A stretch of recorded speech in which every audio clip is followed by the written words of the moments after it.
finally, the EFCC have arrested the former governor of Delta State, will be the running mate of Atiku.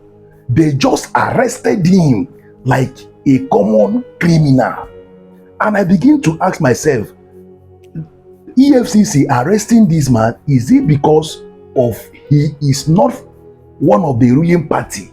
What have happened to the former governor of Kogi State, Yahaya, Bello? Why have the EFCC not been able to arrest Yahaya Bello, the former governor of Kogi State? Is it because he is one of the APC member?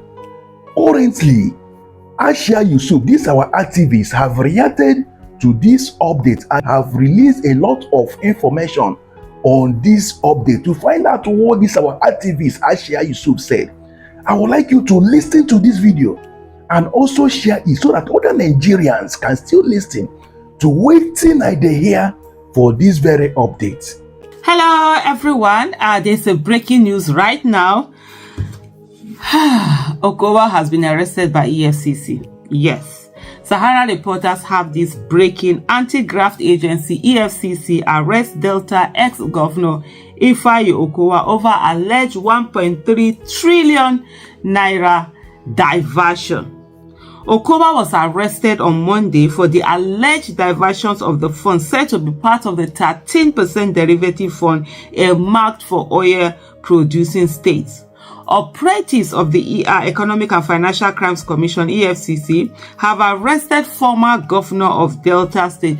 By the way, Yahaya Okowa was also the running mate to Atiku Abubakar in the last election that happened, the 2023 presidential election.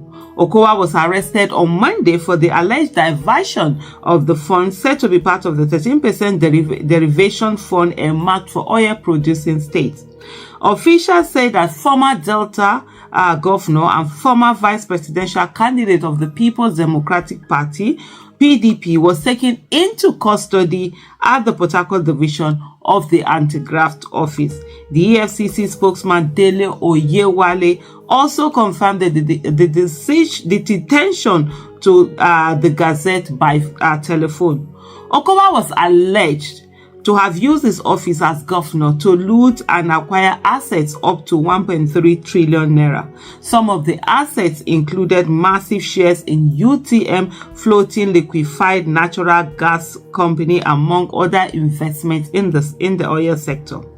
The National Bureau of Statistics had reported that the Federation Account Allocation Committee (FAAC) disbursed among the oil producing states the 13% derivation fund. So yeah, this is where the news stops. And for me, anything that has to do with fighting, corruption, I'm all in for it. If anyone has looted the country, their state, or whatever, they should feel the full wrath of the law. But at the same time, also, I hate selective justice. Why always PDP governors? Why is it that it's only PDP governors that EFCC, knows how to go after? We have Abdullahi Ganduje, the former governor of Kano State, and the one who is currently masquerading as the APC national chairman. He was caught on camera, even though that was during his first tenure. Immunity has lapsed. He was caught on camera, and reported to have collected bribe for in hundreds of thousands of dollars. Also, the Kano State government has come out to put charges against him and said their money was missing. Why is it that EFCC up till now has not done anything about Abdullahi Ganduje? Why is it that Yahaya Bello, that also has charges with EFCC, that the court has asked for him to be remanded? Why is it that EFCC has not been able to take him into custody? Why does it seem as if EFCC is only strong, only powerful when it comes to these governors who are not in APC or who have not decamped to APC. That's not fair in any way. When we're talking about the rule of law must apply to everyone, and everyone must feel it. If you're going to fight corruption, we cannot do selective fight for corruption. There must be a holistic fight against corruption and ensuring that the monies of the people are safeguarded.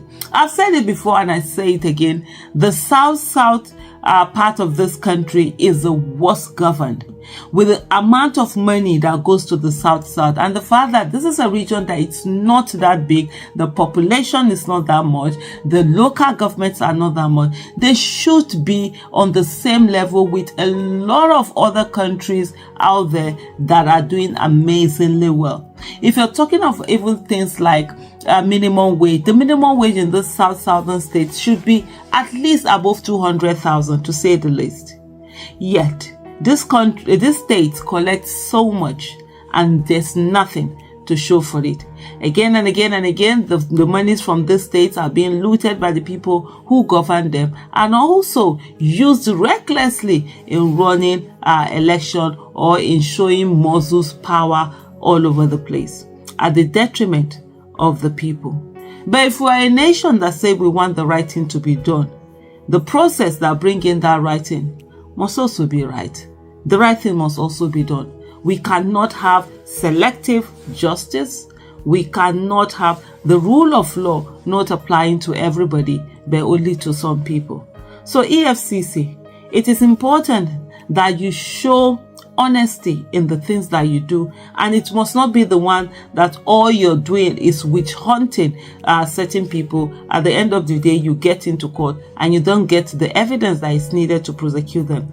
There are a lot of ex-governors, probably maybe almost all of them with the exception of one or two, that should be locked up for what they've been alleged to have done. Follow them all. Follow the due process. Don't allow someone somewhere be the one to dictate to you what you do. And don't allow it to be a witch hunt of an opposition party or someone else. And there are a lot of people, even Bello, that is currently the Senate president, he has the EFFC case. Why are those not being revisited? The last time he said he was sick, he needed to fly abroad to have... The sickness has gone, since clearly he's acting, he's doing very well he's doing very well without being health-wise, not in terms of governance-wise, but in terms of health-wise. Since we haven't heard anything about him being sick since he became the Senate president, and he doesn't have immunity. So why have you not continued the case that you have against him? Why are you keeping it? These are the things that make a lot of people not to have confidence in the EFCC. This is why a lot of people have accused the EFCC of being selective in the way that it administers its fight against corruption, its fight against the wrong, the financial crimes that are being done. If you have to fight corruption, you must do it holistically. It doesn't matter who someone is. They should all be given the same treatment. But when you have certain people having certain treatment, that is a no-no. That's not the way that is going, it should happen. So we watch and see all of these things coming up. A trillion, to the extent now, people are not, the accusation is no longer about looting billions. They've graduated to looting trillions. Monies that you cannot spend in a lifetime, your children probably won't be able to spend in their own lifetime. Is it your grandchildren? But things that can be used to develop the whole state, a whole community, being used by certain people. James Ibori, the last time, Nigerian government, EFCC tried everything. They didn't, they couldn't convict him. It was when he went to London that he got to spend time in jail. And then the Delta State people will come out and say that, oh, none of their money is missing. And when the money was repatriated, they now started laying claim to the same money that they have said is missing. Nigerian people, we are being shortchanged. Let's not allow these people continue to get away. At the same time also, EFCC, do the needful and ensure that the rule of law affects everyone and not some people that you don't like. Thank you so much. Bye.